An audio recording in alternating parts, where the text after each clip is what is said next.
आंध्र प्रदेशच्या डोंगराळ आणि दुर्गम भागात घडले माणुसकीचे दर्शन। आश्रमशाळेतील आजारी विद्यार्थिनीला पाठीवर घेऊन तब्बल 3 किलोमीटर वार्डन चालत निघाल्या आणि या चिमुकलीचा जीव वाचला। काय घडलं नेमकं पाहूयात।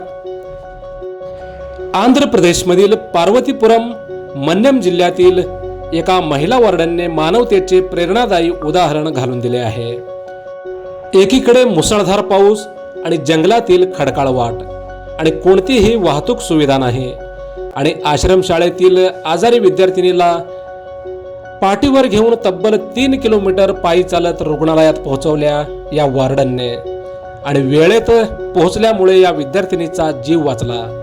नुसतं आंध्र प्रदेशातच नाही तर संपूर्ण भारतातून सोशल मीडियावर या वार्डनचे कौतुक होत आहे। या वार्डनचे नाव आहे कुंबुर्का हेमानी। या विद्यार्थिनीचे नाव आहे भुवनेश्वरी। ती इयत्ता 7वी मध्ये शिकत आहे। विद्यार्थिनीला अचानक तीव्र ताप आला आणि तिची तब्येत बिघडली। डोंगराळ भागात आणि मुसळधार पाऊस असताना रुग्णवाहिका किंवा इतर वाहने गावात जाण्यासाठी रस्ता नसल्यामुळे बाहेर पडू शकत नव्हते। अशा गंभीर प्रसंगी या वार्डनने पाठीवर घेऊन या मुलीला तब्बल 3 किलोमीटर अंतर चालत जाऊन रुग्णालय गाठले।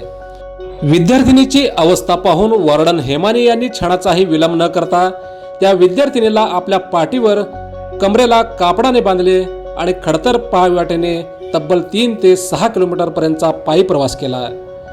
यानंतर एका वाहनाच्या मदतीने पार्वतीपुरम येथील सरकारी जिल्हा रुग्णालयात अतिदक्षता विभागात त्या विद्यार्थिनीला दाखल केले। वेळेवर उपचार मिळाल्यामुळे या मुलीचा जीव वाचला।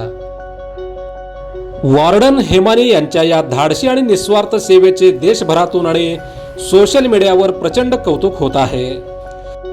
या घटनेमुळे दुर्गम आदिवासी भागातील अपुरे रस्ते आणि आरोग्य सुविधांचा प्रश्न पुन्हा एकदा समोर आला आहे। मोजक्या निवडक आणि महत्त्वपूर्ण बातम्या पाहण्यासाठी सबस्क्राइब करा हेलो सोलापूर न्यूज चॅनल। हे जर बातमी आपण फेसबुक किंवा इंस्टाग्रामवर पाहत असाल तर पेजला फॉलो करायला विसरू नका। धन्यवाद।